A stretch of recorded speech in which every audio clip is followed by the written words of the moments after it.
Coucou tout le monde, j'espère que vous allez bien. Aujourd'hui je vous retrouve avec une nouvelle vidéo et ça va être un point lecture concernant le deuxième tome de la série Un cœur brisé. Je ne sais plus comment il s'appelle. Il était une fois un cœur brisé, c'est le nom du premier tome. Le deuxième tome c'est Et ils vécurent malheureux à jamais de Stéphanie Garber aux éditions 10, je suppose. Donc j'ai le tome 2 en version e-book et j'avais acheté le tome 1 en version papier parce que le 1 m'avait plu mais j'avais pas été non plus super enjouée, donc je m'étais dit je continue le 2, si le 2 me plaît j'achèterai en plus au format poche comme le premier et on verra. Si vous ne connaissez pas cette saga et que vous voulez avoir mon avis sur le premier tome, je vous laisserai dans le petit i mon avis, donc n'hésitez pas à aller faire un tour là-bas. Donc je vais vous parler rapidement du premier tome, de quoi ça parlait pour pouvoir vous remettre en contexte et vous expliquer ce que j'ai pensé du deuxième tome.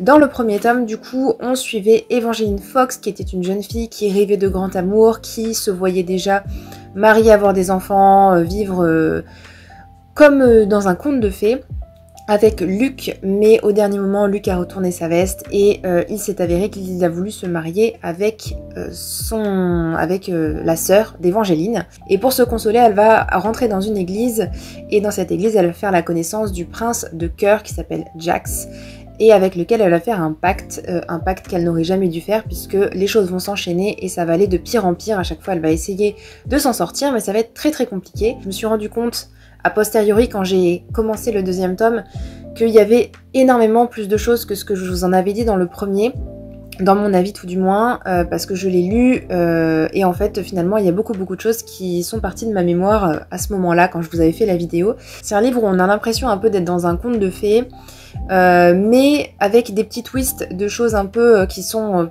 prises par-ci par-là d'autres univers, notamment il y a des vampires. C'est une chose qui m'a un petit peu titillée en fait dans le premier tome, c'est que je trouvais qu'on avait beaucoup de choses qui se rassemblaient dans un même tome, dans une même histoire, et qu'il n'y avait pas forcément grand chose à faire là. À la fin du premier tome, Evangeline se rend compte que Jax a vraiment besoin d'elle pour ouvrir une porte mystérieuse.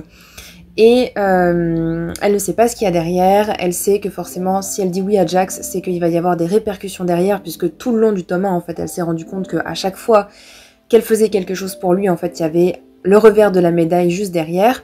Dans le deuxième tome, ça ne déroge pas à la règle, c'est-à-dire que pendant pas mal de temps, Evangeline va dire non, je ne veux rien faire parce que je sais que ce que je fais à chaque fois quand je demande à Jax de l'aide, finalement ça me retombe dessus et les choses s'empirent. Et pour autant, au bout d'un moment, elle va craquer, on ne sait pas trop pourquoi, et heureusement en un sens, parce que sinon ça n'aurait pas fait évoluer la situation, et ça n'aurait pas fait avancer l'histoire. Mais ça fait que j'ai trouvé que certaines actions et certaines décisions de l'héroïne étaient un petit peu bizarres, parce qu'on passait du tout au tout, et sans forcément comprendre vraiment ce qui l'avait fait basculer d'un choix vers un autre. Dans ce deuxième tome, on se concentre aussi pas mal sur la relation qu'il y a entre Jax et Evangeline.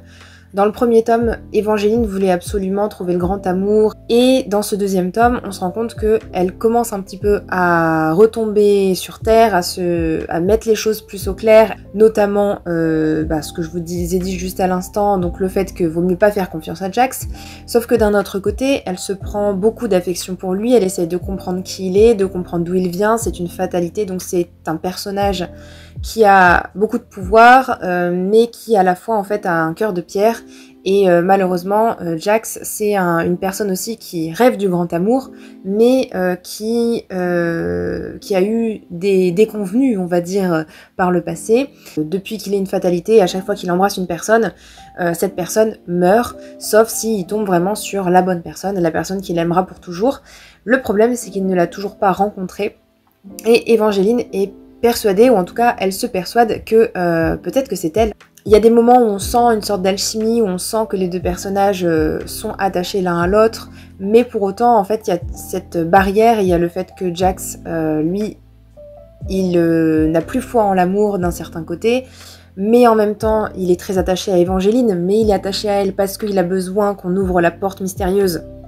Rappel à ce que j'ai dit au tout début, donc on ne sait pas s'il tient vraiment à elle, humainement parlant, sentimentalement parlant, ou si c'est plus, elle est là, il a besoin d'elle parce qu'elle a cette caractéristique qui fait qu'elle peut ouvrir cette porte. Il y a certains moments où Evangeline est un peu dans le brouillard, elle est un peu dans les vapes, et en fait il la tient fort contre elle et on peut se poser un peu des questions. Et encore que je trouve que Evangeline s'imagine beaucoup de choses qui, sur le papier, je trouve, ne sont pas grand chose. Donc voilà, sur ce deuxième tome, on est concentré beaucoup sur la relation entre Jax et Evangeline.